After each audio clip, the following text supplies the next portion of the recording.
Hey up everyone, welcome to special episode 9. This is In Light in the Shadows. Today we are finishing up our month called Money Month. This month we have had some amazing guests. We've had Nick Craze, Gambling Guard. He started it off talking about his gambling addiction. So if you haven't seen Nick's story, Nick lost £500,000 over a 10-year period. So go check out that episode after this one. The week after that, we had James Adcock, someone I've known for nearly 30 years now. He talked about redundancy, and we really feel in this time and the times ahead that people are just naturally going to, lose their jobs. So we thought, we're going to try and skill people, encourage them, signpost in the right direction. But today is special episode 9. So we have special episodes like every 3 weeks, and the Enlightened Boys, that's me, it's Rich, it's Paolo and Blaine. And we also have Steve Rose on board now. So Steve Rose had his domestic violence episode with us, and I believe that was episode 22. So check that one out as well, guys. But without further ado, we're going to get straight into it today. Me and Rich here, we had a bit of a hesitation, should we say, with definitely wanting to talk about what we're going to talk about to the viewers. And even to this moment on camera, we're kind of a little bit apprehensive because we're like, oh, how deep are we going to go for the viewers? How vulnerable we're going to go with each other about the struggle we had with our finances and stuff. So naturally, it's a bit of a tricky one, isn't it? We're like, oh, shoot. Even now as we're talking, we're kind of like, right, where could this go? So we want to say to the viewers, like, this ain't going to be easy for us. It's going to be really tricky. And we hope that you watching as a fellow will get some encouragement out of it, that no matter how dark a place you've got yourself in, that there is hope. Definitely. And I'm not talking about in God, and there is hope in God, but I'm talking about with money. And sometimes you can't see the wood through the trees, can you, mate? Definitely. No, you can't. In the moment, it's like, and this is the thing, we can laugh now, can't we, mate? Because in the moment, it was, I don't know, we'll talk about how we got ourselves in the debt, but let's just talk about that now for the viewers so that they can kind of relate. But I don't know, what emotions went through your mind as the debt was, I guess, increasing? Like, what were you thinking? For me, I don't think I realised how much debt I was in until I got to the place where there was like a point of no return. And I don't think I had emotion around the debt. I think my emotion was around what people would think of me, so the shame of it. And also, I suppose a bit of guilt, really. Like, because I suppose when you look back at the debt, you don't really look and you don't think, this is what I've got from the debt. Like, I looked and I was like, so I've got £16,000 worth of debt and nothing to show for it. Wow. So, yeah, I'd got a nice telly in the house and I'd got, nice stuff around me, but what did I actually really have to show for £16,000 worth of debt? Wow. I've never thought about it that way. That's a really good point. I think, so you've obviously confessed how much it was. So this is like a fess-up session. It's like, right, Your Honour, guilty as charged. And to be fair, not many people, I suppose there's only probably like three people that know how much I actually did rack up on credit cards. But yeah, £16,000 worth. But I think by the time they'd sorted out the interest on it, it was capped at £18,000 worth of debt. Shoot, man. Well, right, there's so many, this is what's good about this, and I'm feeling quite relieved as we're talking about it. You should be relieved, you had a lot less debt than me. So, I think mine was about 11 or 12 grand, I think. So, what we're going to do for the viewers, we'll break it down, we'll be vulnerable, we'll share, like, what kind of, Rich has already gone in, but the types of ways that we got in debt, because me and your story was quite different in terms of how we collated the debt itself and what that looked like. But in terms of emotions for me, I guess it was like what Nick said about gambling. Like, when you spend this money to get things that you need, or you think that you need, in the moment you're like, yeah, this feels good because I'm getting what I need. But at the same time that there's that two-headed coin almost, where it's like, oh shoot, but you have this gut. I don't know. It's like a deep, and I hope the viewers, I hope some fellas relate to this. Like I had like this gut butterfly feeling of but this is a lot. This is a lot of money. And I suppose yours was very different to mine because mine was like plastic money. Yeah. But you did yours in a very different way to me. Yeah. You actually had. So you did yours through having that money in your bank account, didn't you? And yeah, because obviously for the viewers who don't know, I took the loans out. So I had a debt with a car that I was honouring payments and doing really well. I was on a very low paid job, and that's how we kind of met, through a care home with people with learning disabilities. And as a support worker, they're so undervalued, man. They're so underrated. Like they get paid tuppence. And so I was on this poor wage. I was honouring these car payments, which were quite high. So I got myself in a 3-year plan where I didn't have enough for much of a deposit. In fact, I didn't even put more than 300 quid down. So the payments each month were quite high. And no one teaches you these things. I guess you've got to kind of learn this, but this is why we wanted to go there. There's all these sub branches of the debt that we individually created. But it's so important because I think there'll be a lot of people watching this that will get some out of it, because I had this low paid job, so I wasn't able to afford these car payments much. So eventually I was at breaking point. I remember getting a loan. So then I got a loan, but in the loan I applied for more money because at the time I was engaged to a lass from Ukraine, which we'll talk about the road trips we went on. And you know, I wanted a MacBook. Yeah, I bought a MacBook out of that money because, you know, again, it was buying things that weren't essential. Like I really need. But in that moment, in our 20s, we were living our 20s, weren't we? Like, not to dumb people down their 20s, and this for the viewers, but like we've transitioned to our 30s now, and like I guess you live your life from experience and from mistakes, don't you? But I felt so go back to the point. Sorry, man, I'm gassing loads. No, you're all right. It's great. I feel like pressure's off me. I feel like for the viewers and for yourself, man, I feel like I had the secrecy, but in that secrecy there was a bit of shame, but it was laced with a bit of feel-good butterflies because I knew that I was getting stuff that I wanted. Yeah. And it's so hard to articulate those feelings and emotions, but that's what I felt. Big time. Yeah. I think for me as well, I felt a bit stupid with it because I'd already been through all that before and I'd got myself out of debt. So when I was in my early 20s, I bought a convertible car that I couldn't afford, to, very much similar to you. Yeah. Couldn't afford to pay for it. Couldn't afford to keep it on the road. So I sold that and got a little run around. Yeah.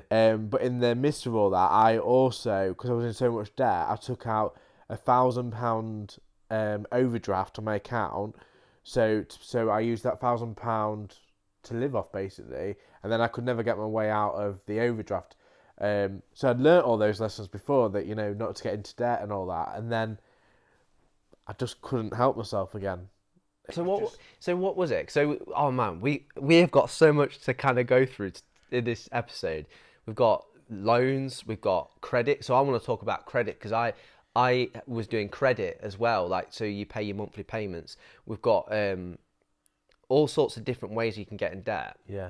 But let's park here with what the decision making that's involved right now, because I think what viewers need to know, and we're going to get to when you're in the point of no return and the help that we got, and we're so grateful for it. But so people who are in debt right now watch this game. We'll get to the point. I want to know how I'll get out of it. We'll get to that, but they've got to understand there's a process, isn't there? There's definitely a journey for how you get there and the way in which you kind of think and you process things. And I think, you know, it's okay going and just saying this is the answer to it, but if you don't have the backing for it, there's no meat to the bone with it. So for me, like, the journey that I went on is crucial to how I then ended up in this other journey to get out of debt. So, but for me, it was just a case of, I suppose with the overdraft, it was being like corrupted by the bank, I suppose, at some point, because there was more interest on an overdraft than there was.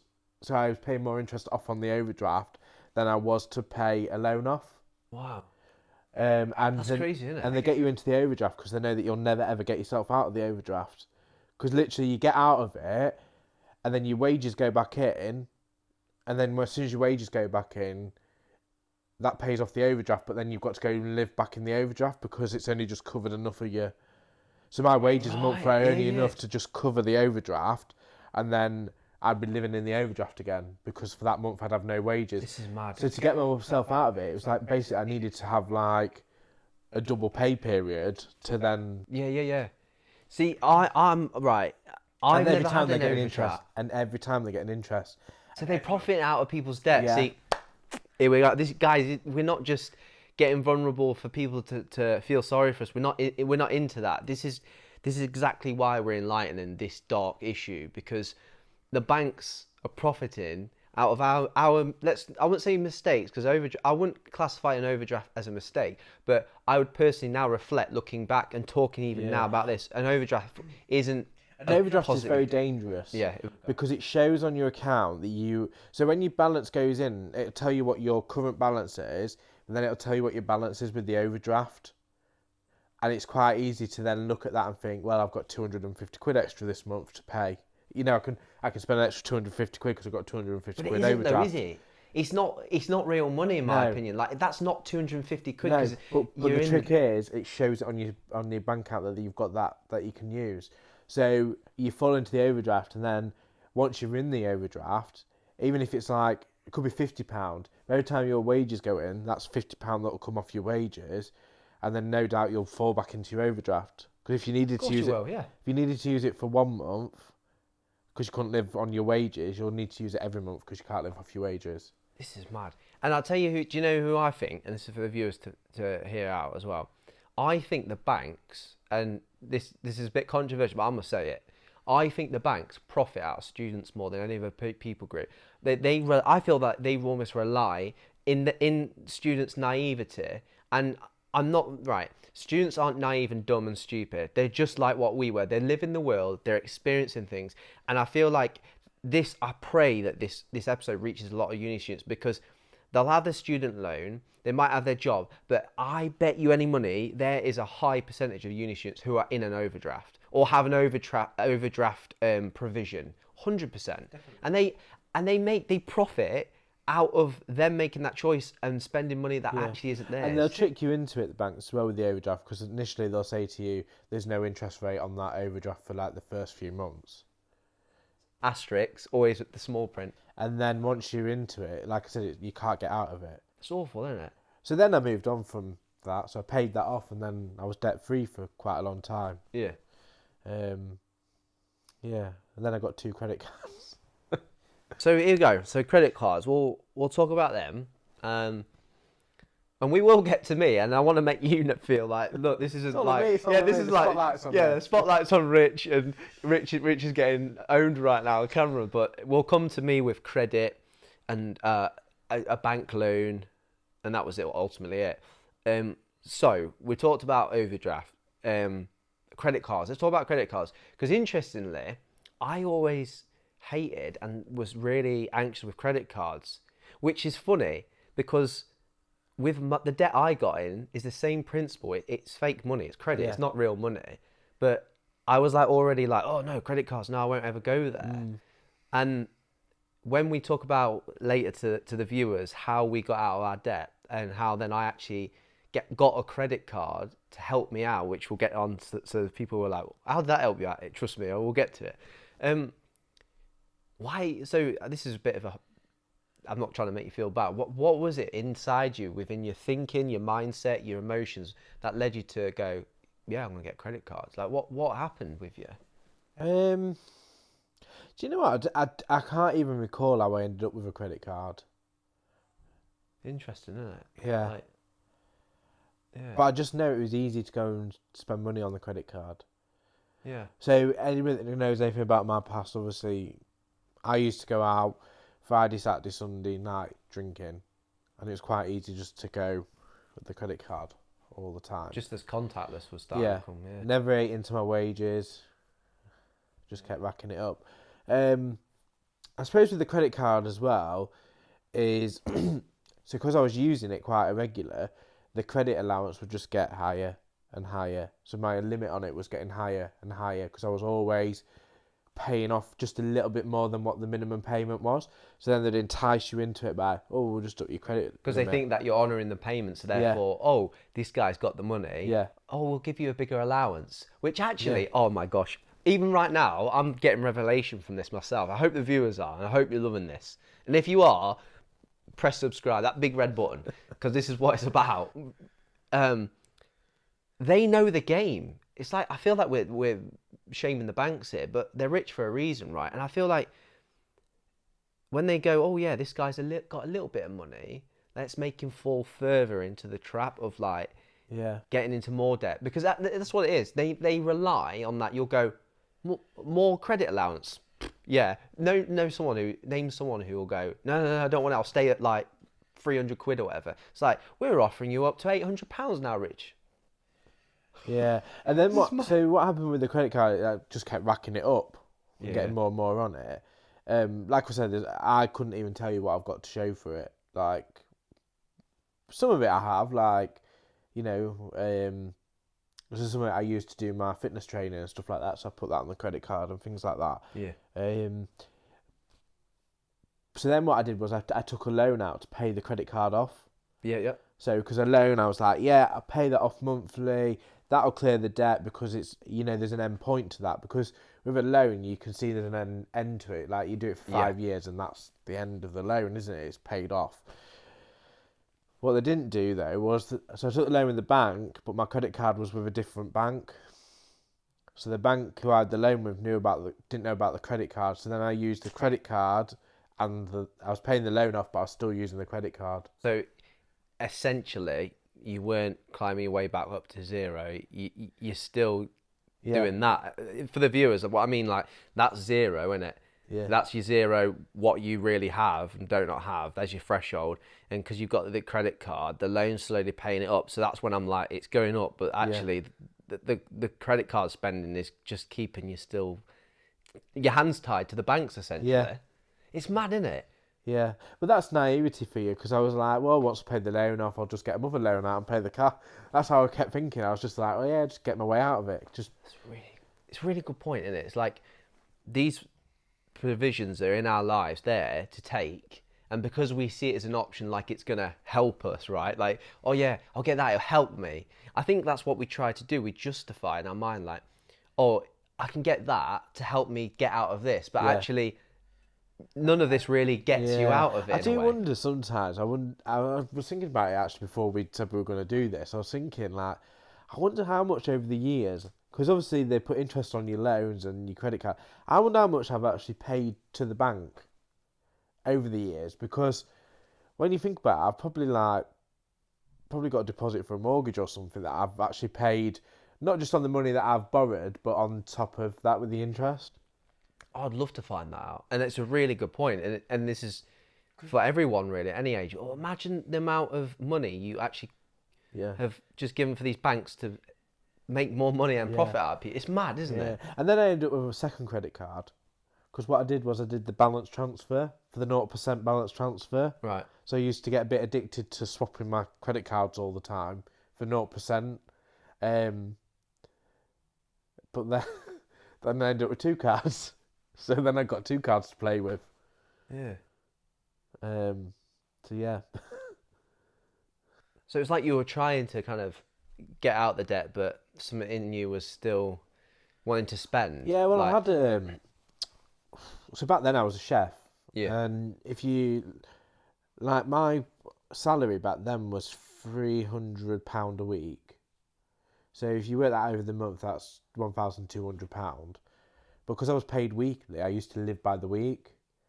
And it was cash in hand. So, yeah, when you think about it, like, my wage was absolutely bob, really. So I never earned enough to really do anything with. So the credit card became that way of feeding the habit. You know, if I wanted something big, or I wanted something new, or I wanted to do something, the credit card became the feeder for the habit. Definitely.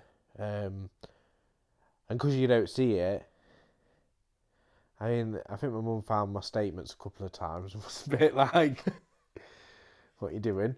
I'm sure she didn't say, what are you doing? I'm sure there was some stronger language put into that. But, Yeah, and then I'd borrowed money off my mum to pay for cars that I wanted, all sorts. You know, when you look back, I'm like, I actually did everything. Like I borrowed money from everywhere You got to pay stuff off. So a portfolio of just genuine like life learned lessons. yeah, You know, it's nothing to be ashamed of. I think potentially, as I said before, I hope the viewers are getting some out of this, because this is the reason we do it. Like no one I know would dare come on camera and go public with this, because money is such a controversial topic. Like it brings like shame. It's your reputation. It's everything. And like I've got to a point, as we said just before we came on camera, I've got to the point for the people watching this that I don't care anymore. Like, yes, you don't want to hang out your dirty laundry, but you've got to think like, well, why would Rich and Rory come on special episode 9 and talk about their debt? Well, it's because actually we don't want other people to fall to the traps that we fell for, and we care about them. And I'll tell you something, there was a point, so going on to my debt, because you've freaking been classmate, you've gone right in. So with me, it was like the car, as I said, my first ever car. And I don't regret getting that car. I love that car. But I got the car, and then I was on a poor wage, paying these monthly payments. Then I started chipping away, going on paying stuff on credit. So for the viewers with credit, I want to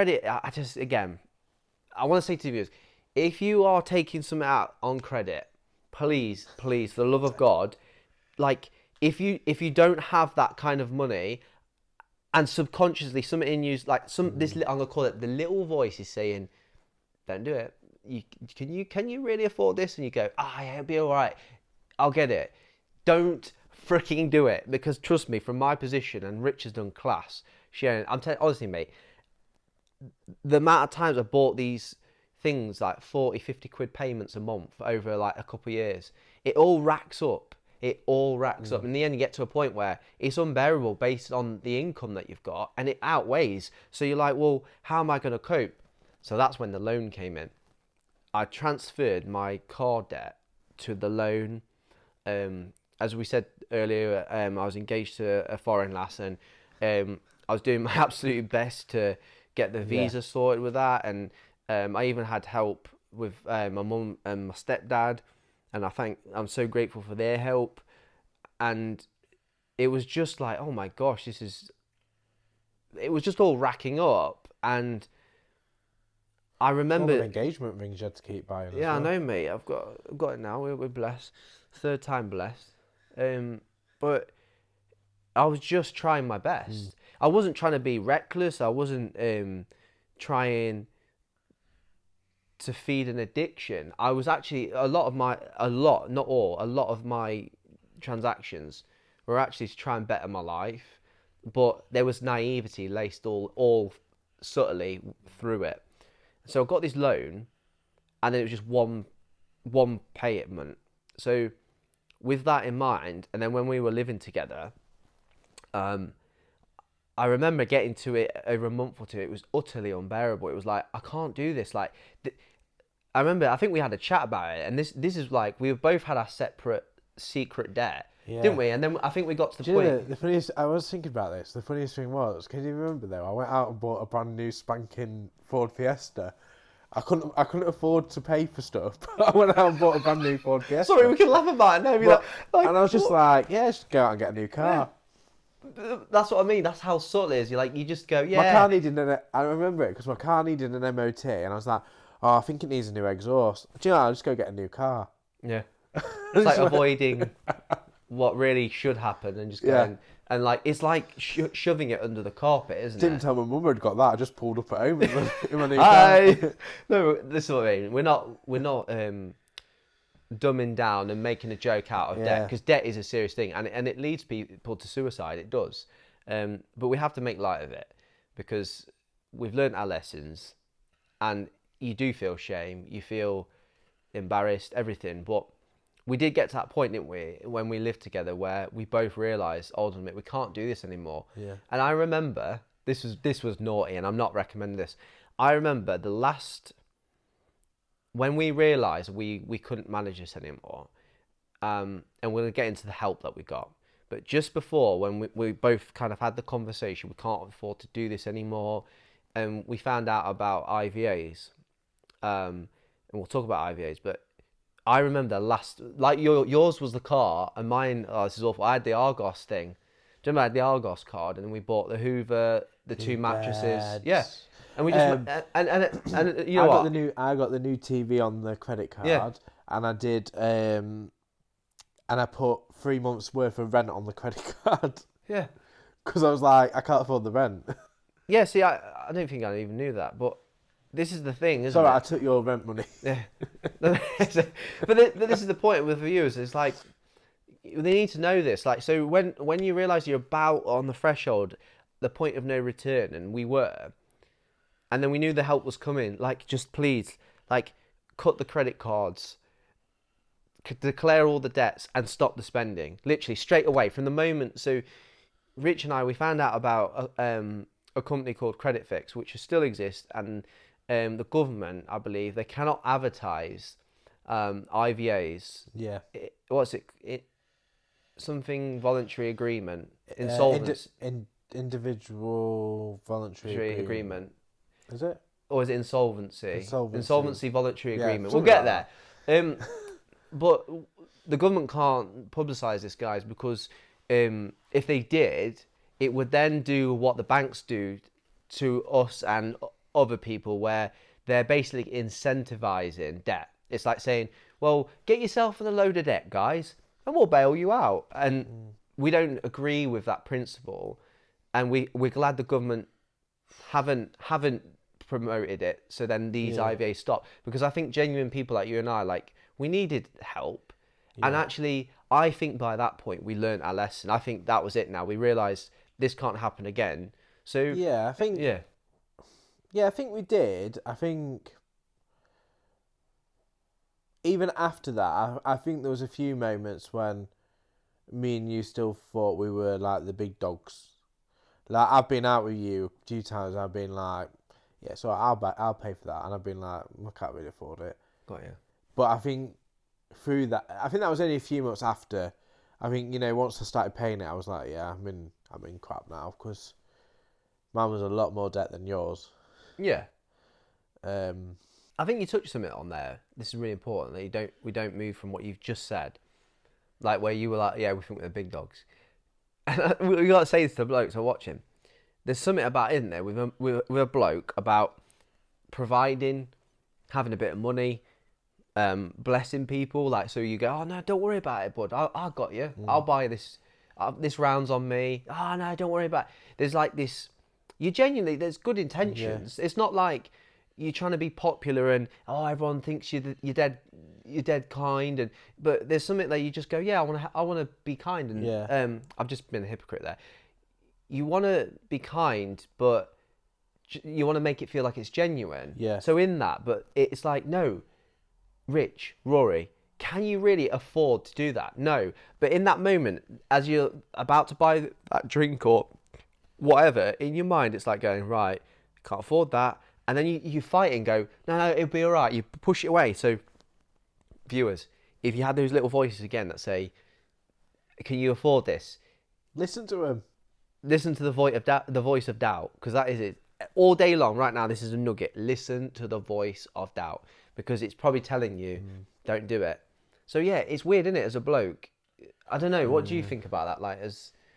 Yeah, I mean, I think I look, but, you know, we had some right interesting adventures, I think, before we got to that place of going, yeah, I can't afford this, I can't do this anymore.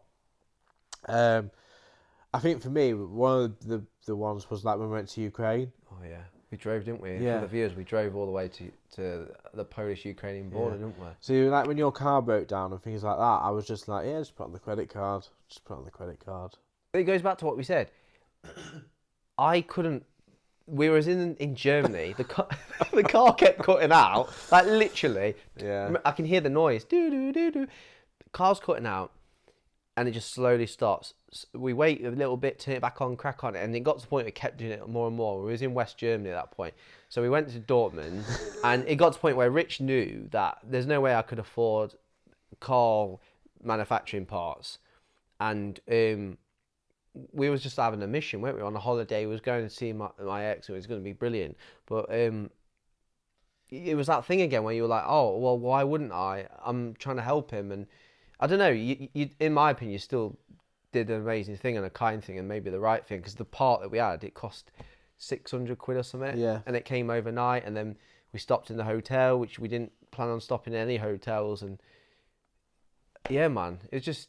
Yeah, it's all those little things when you look back, like, you know, I suppose that I'm still a bit of a sucker into, like, I will do a lot of internet shopping, and I almost like browse for stuff that I don't really need. Yeah. I can afford it. It's not that I can't afford it. But you have to be careful with that sort of thing. And I think I touched on it in a listed the other week when I saw your bookcase. Like, you had. Like, I used to see you spending money on books and stuff. I'd be like, what you doing? what's he doing? He's never going to read that book. Like, and I think I was as bad. Like, I would go buy stuff that I probably didn't even need. And Right. I was a student when I went into the IBA, and I was like, I was getting my student loan and things like that. I should have been able to live off that income. And, yeah. I think the generation we're in, aren't we, is the instant generation. Click, click, click. And the viewers have got to try and lean in now on this one, because we don't really have the ability to go to the shop and have that debate in your mind whether you're going to buy it or not. Like, it's online, it's instant, it can be done within about 10, 15 seconds. And I think that's a danger as well. So we want to say to the viewers, like, in these rough times we're in, particularly in the UK with the lockdown, and the transitional phase of not being in shops potentially too, I think it's important, isn't it, to talk about this, to say, right, with online shopping, like again, it's that question, do I need it or do I want it? And even if your mind goes, oh, yeah, I kind of need that, but like, it's like, do you really need that? And so I'm blessed, because I've got Charisse, who's freaking amazing with money, dead tight, but in a good way, like in a really good way. Keeps me accountable. She's the stronger one, and that's helped me have boundaries with wants and needs. Whereas I guess this is for other people who don't have that accountability. And I say accountability because you could get a friend, you could use apps. Like, it's easy to go, yeah, my money, do what I want. Yeah, and it is. It's like, you could quite easily run up a debt in this day and age. I think as well, what you try not to get suckered into as well, and it's so easy because they tempt you so much with it. It's like when I obviously buy a lot of clothes from Next and places like that, straight away it flags up, do you wanna use the Next card to pay?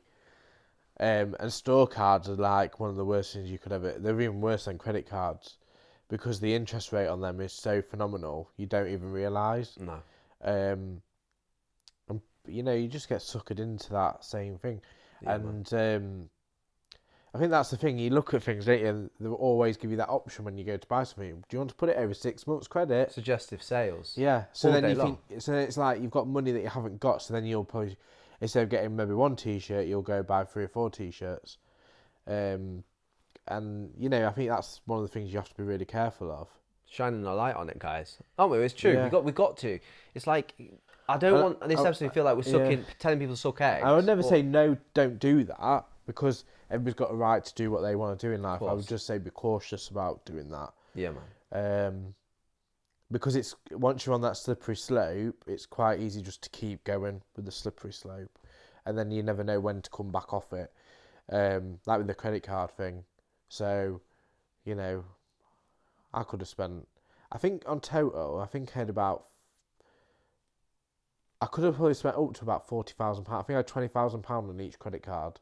And I could have quite easily done that. I could have kept living off that while I was a student and kept just going ping, ping, ping. All day, yeah. But where would I be now? I'd be in a major debt now.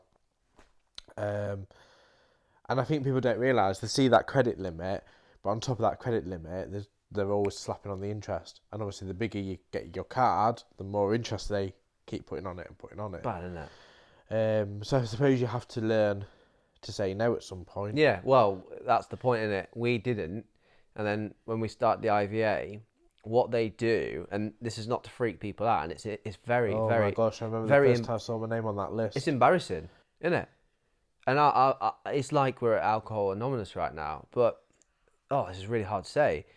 So when you start an IVA, what you have to do, guys, which is necessary, or else you can't get the help, and we're going to tell you how great the IVA is because of what you pay off and etc. and how they tailor it to your needs. But essentially, you're bankrupt. Like you innit? You have to declare to IVA, the company who do the IVA provision. You have to sign a form and do all this documentation. They do a really cool interview. They come to you. Obviously, with COVID, it might have to be done differently, but for now. But you sign these papers basically declaring you're bankrupt. Yeah. And it's so humiliating. And they work out so they get your monthly salary, and then they work out. So with the total that you're paying off your IVA, then work out how much you've got, and then each bit is like substituted. So like if you're a smoker, they'll work out how much you spend on cigarettes a month, and they'll work that out into how much you're allowed. And obviously, if you start to earn, because I went from earning like a student wage to earning a good wage as a nurse, so then I end up paying more back on my IVA. But that was a good thing because keeps you accountable. There's a boundary in there. It's the boundaries. You earn more, so you've got to pay more of your debt off. So when I actually looked at my IVA, I was a bit like, well, they've only cleared like £6,000 worth of debt, which didn't seem a lot compared when I'd got like £16,000 worth. But do you know what? That was £6,000 that I didn't have to pay back. Of course. And so the IVA guys, what they do is they will pay off around up to 70% of the debt, which is absolutely phenomenal. And this is why they're not promoted. This is why people don't know about them really. But we will promote them, and we'll say if you have one, go to Credit Fix.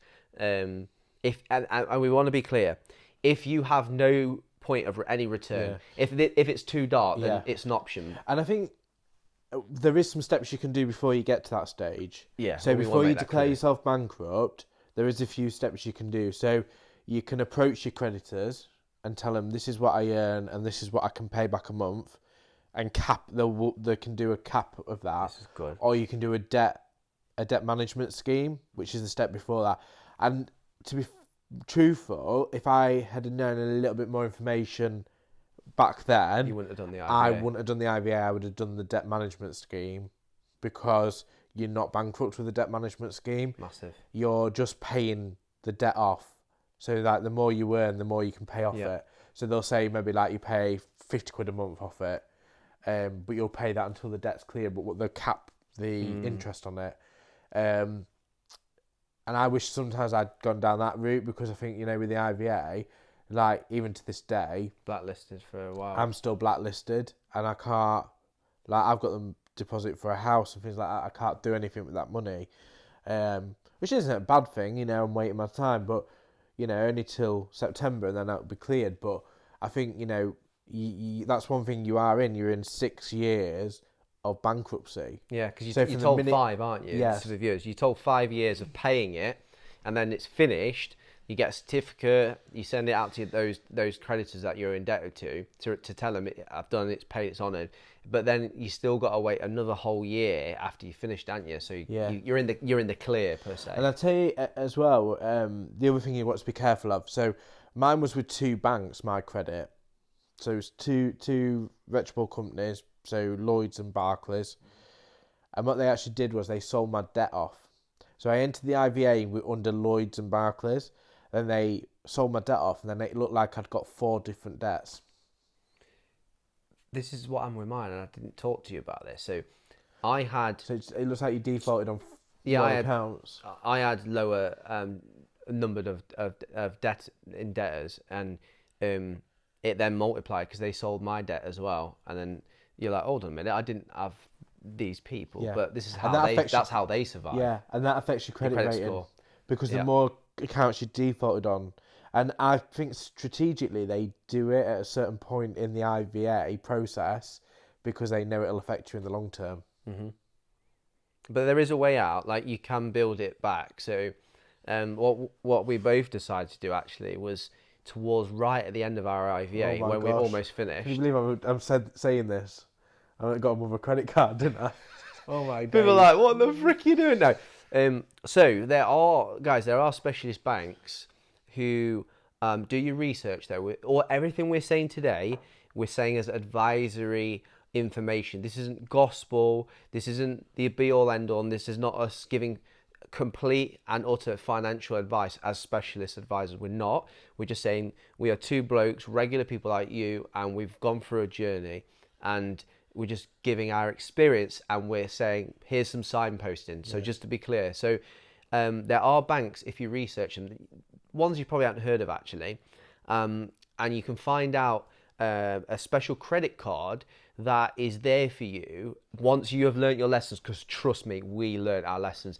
I'm telling you right now, when you have to declare yourself a bankrupt, when you have to do an IVA, when you get to know people and they go, oh, like I've done with my wife, and you're so humiliated that you're in an IVA, and she was brilliant about it, by the way, you then go get a credit card, but it's what the credit card does for you, which is key. So these credit cards, don't they build up your credit score. So again, when you've learned your lesson, spend something like a full petrol tank, but make sure you pay it off.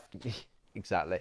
So what we've done, which is brilliant, within less than a month, when they actually have that small payment that's due, what Rich and I now do is we pay off the full amount straight away within under 4 weeks, so it boosts your credit score. So again, no one talks about credit score. No. It's like this taboo subject that's actually quite important, but no one's skilled in it, are they? I think the key to it is don't get too caught up in the credit score, because I got a bit obsessed just before Christmas. I was a bit obsessed with it. Yeah, you were quite worried about it, weren't you? Yeah, and I would see it drop, and then I'd see it go up, and I'd be like, oh my god, my credit score's dropped.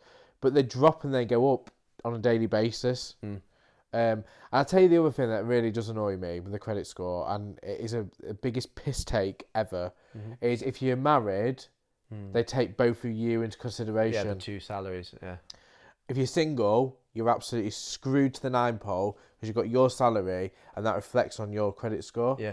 And it's the biggest piss take, because I'm not being funny, like, even if you're a married couple, you could be the biggest debtor going, yet Sharice will bail you out, and you should be taken into consideration on a single person basis. Like if you're going for a mortgage, your combined is for the mortgage, but they should do the actual credit checks on you as an individual person. Definitely, because actually that's kind of sidestepping away from the actual issue, which is, are you being sensible with money? Is your credit score reflecting that? So therefore, can you really be trusted with what we're going to give you to then pay off the debt, which essentially a mortgage is. And that's not a dig at married people. I don't want people to think, oh come on, mate, I'm well offended. I was about to totally against married people, the interview right there, mate. But I do think, it is an unfair thing, because like, I'm penal. I know it's my own fault because I got into debt, but I'm more penalised than you, because if I looked at your credit rating, yours is a lot higher than mine. And actually, I earn a lot more money potentially than you could. So when you look, should we bring up our wage slips? But when you look at the scheme of it, it's where's the fairness of that? Because I know I can afford to pay like nearly £700 a month for a house. Yeah, but they won't let you. Yeah. But next year. Yeah, that's true. Exactly. Do you know what I mean? I'm not dumbing down the experience, and what you said is valid. But I think next year for us is going to be amazing. Like, we're going to be free, and I think that liberating feeling that we feel, even now, just saying it feels amazing. Like earlier, we're like, I did this, and I had to say I was bankrupt. And it's so humiliating, but I'd hope and pray we've done a service to any of the viewers that are watching this, particularly in the UK, because processes might not be the same across internationally. But yeah, I just feel like we've learned our lesson. I don't know, have you? I think I freaking have. Yeah, and I don't spend what I can't afford right now. So sometimes I'll put stuff on the credit card. Like when I went to Dubai last year, I used my credit card the whole time I was in Dubai because it's safest. Even with the aftershave you bought me. Yeah. But I knew when I got home, I'd got the money to pay that straight off. So, it swings and roundabouts with it. And, I think if anything in life, like, you can live to we need to learn to live to our means. Once this year's up, and I've done my year, my credit card is going, and I've made that subconscious thing. I was actually thinking about it the other week, like, I might just do away with the credit card again, like ring up, pay it off, ring up and just say, I'm cancelling the credit card because it's about having that temptation. Or this is where the money is. Come on, because it's there in your wallet, isn't it?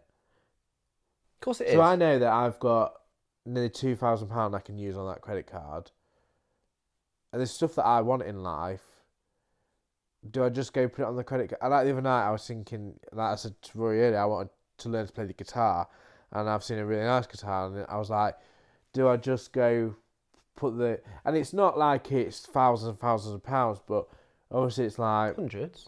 Yeah. So do I go put that on the credit card, or do I just wait a few more weeks, save up a little bit, money, and then buy it? So, yeah, it's looking at the bigger picture, I suppose, and, you know, that temptation could just click back in at any point, and if you're feeling a bit low or depressed or... lonely. Yeah. Hungry. It's a hit.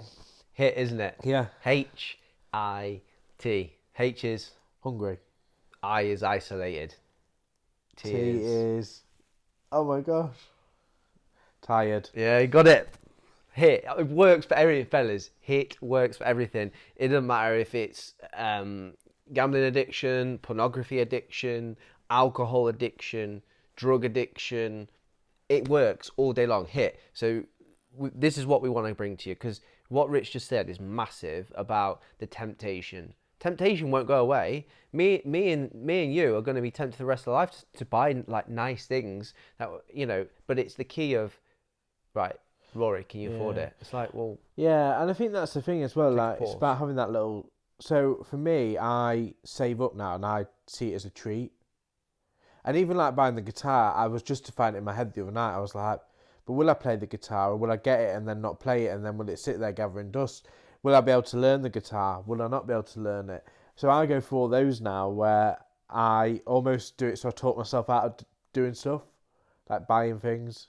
And I've struggled this year because, now, not a lot of people know this, but I took a pay cut to go into the job I do now, right, which I absolutely love my job, so I would have took that pay cut no matter what.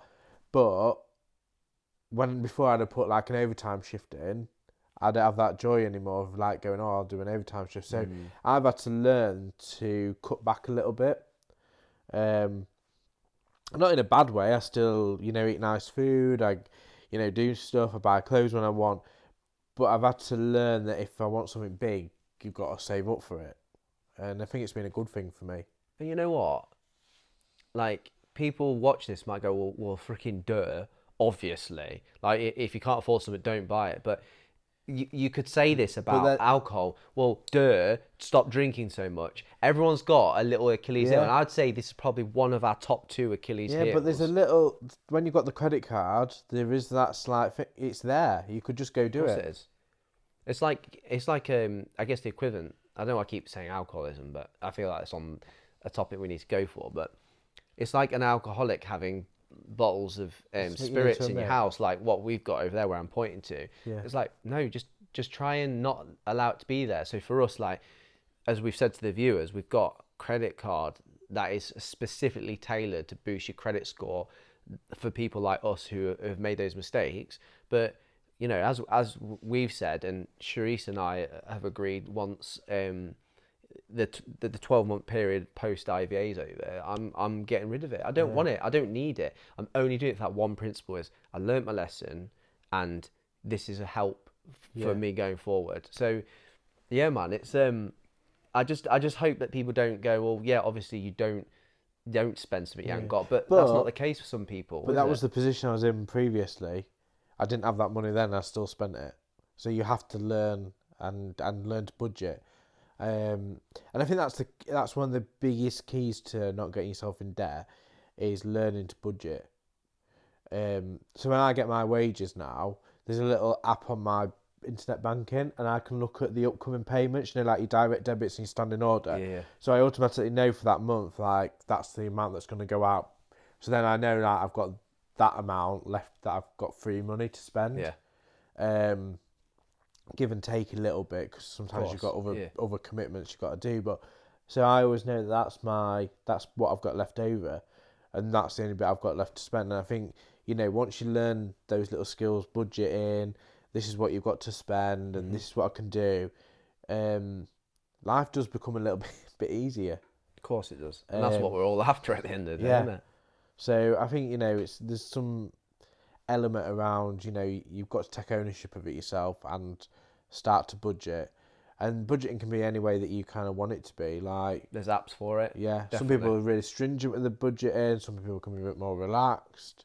If you've got double income, you can budget together. You know, which isn't easy. No, I'll tell you right now. So we've talked about how single life can be tough, borderline discrimination with your post IVA stuff. But like, as a bloke, having to be 100% transparent with your money, with your wife. Because some people, again, well, what's your problem? But I'm telling you right now, I know there'll be people out there, blokes watching this potentially, who actually don't share their bank account app with their missus. And I'm not saying that's with them. I'm not judging. That's for them to sort. But I personally had to choose the humble route and be transparent with Sharice that we do everything together as a team. And we're blessed. Like, literally, even 8 months ago, when we had no income from me for waiting for my new job, and her business just been set up, and her clients dropping because of COVID, like, we then went into a really bad, dark place where we nearly, if we had a couple more months of it, we would have had to literally start selling all of the flashy things in the background that everyone saw in my talk radio interview, by the way. I had a couple of digs of that. Oh yeah, flashy apartments. Like, no, we've worked our backside off to get this, and we would have had to sell those things. But coming now, moving forward, we're in the best position in our lives. But that's only come through me compromising. And I'm not trying to like big myself up to the viewers or you, but like, it wasn't easy. Like, I've been in tears. Like, I remember a few years back with Sharice, like, I was at breaking point because I felt so ashamed. And again, no one knows this. I was so ashamed as a bloke that A, she was the breadwinner because she was on a better wage. B, she was really good with her finances, and it's not her fault, but that made me feel really inferior because C, I wasn't good at it. And so I needed that love and empathy, but I need that support. And with the budgeting, massive. Like, the IVA people were, as you said earlier, they had an annual review, guys. So they had like a chart, and you said it was like toiletries, bills, habits. There was like magazine reading. There was everything in the sheet that gave you no excuse to waste any money that they didn't deem as important to you or essential.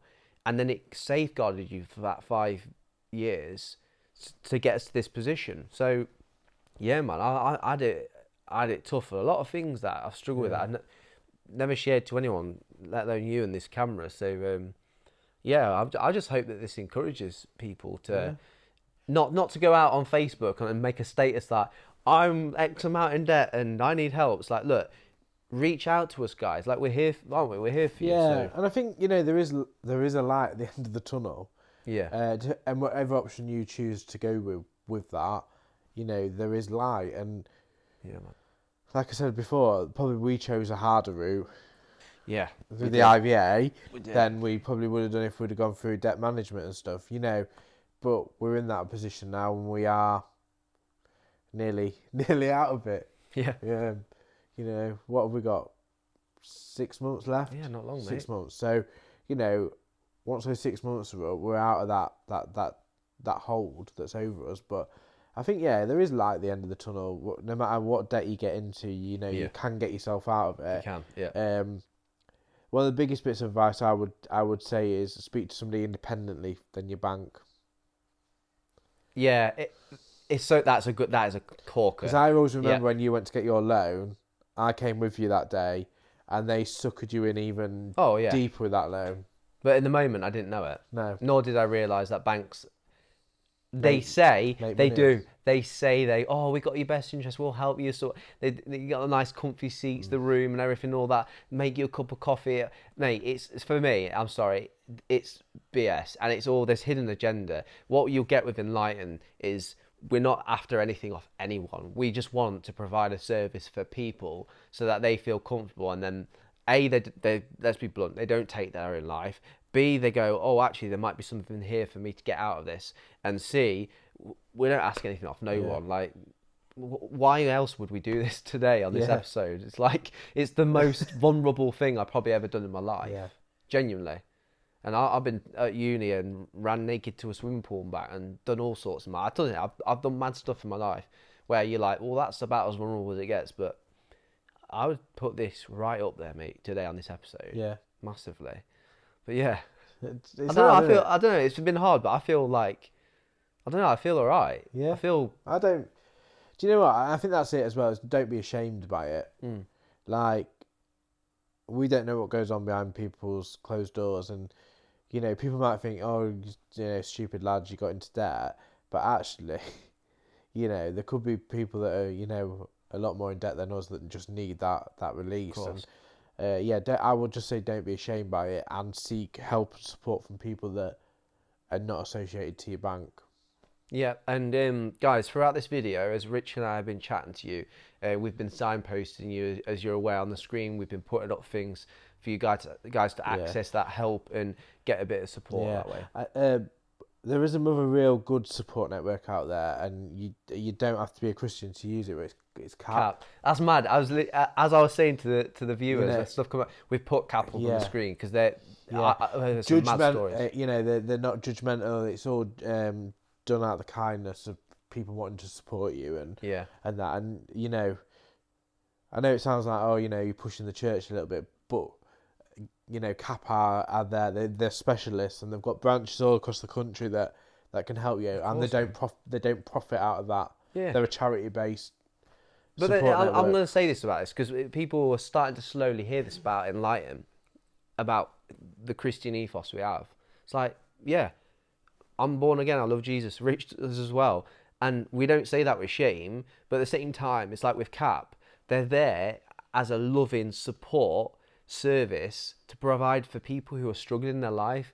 You know, like that's it. Like that's the love of God, right? We don't aim to like force people to conversion, because you never do. It's about loving people unconditionally and saying, yeah, if you want to ask questions about why we do this or what drives us, then yeah, we're going to tell you it's because God loves us in our brokenness. He fixed us, and that's all. That's there for you guys. So I want to be clear to people, like in Like the Shadows, at its roots is absolutely centered in God's love, but you know, we don't shove that down people's throats to freak people out, because there'll be people from all walks of life that come our way, and we're just saying, look, we're here for you. Simple as that. And CAP, as you beautifully put, mate, that's what they're there for you guys. Just give it a shout. You could be a Muslim, you could be Hindu, Sikh, atheist, humanist. Yeah. They'll help you. And they won't just come and give you a big wad of money and go sort yourself out. They teach you the techniques to grow in yourself, to be able to get out of debt and that. And I suppose that's something that we should have maybe have approached them at at some point, probably before we got as deep as we did. But they will support you, and they will give you that sound advice where it's, you know, it's not about judging you, and it isn't about trying to give you a sales pitch to join an IVA or anything. It's about sound advice to help you, and they will also do the letters and things like that. Yeah, they do, don't they? And they will clear the debt. Yeah. I knew a chap at Rock Church. I won't say his name, actually. I nearly said his name, and I thought, oh my gosh, this is like really confidential information. Talk about it. Yeah, but let's just say there was a gentleman who had more debt than Rich and I combined, and within 2 years, I believe, all gone. So there's your hope, guys. There's your light at the end of the tunnel. And I don't know. I've already asked you the Enlighten the Shadows question about someone who feels utterly hopeless. So do you want to ask me about taking your own life and stuff like that, or should we just leave it for this one? Oh, so you want me? I'll ask you. So well, go on. Because you don't get to say anything, do you? You just get to see what you're asking. True. What's your top bit of advice you'd give somebody if they're feeling hopeless and helpless at this point in time? Yeah. In regards to life right now, and they've clearly come on this to talk to hear about this talk about debt. So my piece of advice would be take half an hour from whoever you're with, wherever you are, to just get away from it all, turn your phone off and be alone, and have that half an hour to just pause and take a moment from all of it, from everything, all of the madness, all of the craziness of life. And I want you just to sit there and let every thought, let every feeling go through your mind to the point where it could be the darkest thoughts, and just let it go through your mind. Don't act on it. Don't be impulsive like I know I can be massively. Just take your time and then think of one reason today of why you should be alive, and you'll find it. Some people, I'll never find it. You will, because there's something in you that wants to survive. And so with that money and with that half an hour, you're gonna make it. You are gonna make it through. Trust me, if us two mugs can make it through, anyone can. So yeah, that would be my advice. But thanks, bro. That's all right. Nice one. It's been class. Appreciate you, bro, and love you loads. And I'm glad we did this. And yeah. Say to the viewers, social media. We're on Insta. We're on Twitter. Handles coming up right now on that screen at Enlighten the SH1. And then Rich, we need the people to subscribe to YouTube. So what are we saying? Oh gosh, you put me on the spot here now, Rory. So subscribe to YouTube channel, catch out our videos on the YouTube. The link is below to subscribe.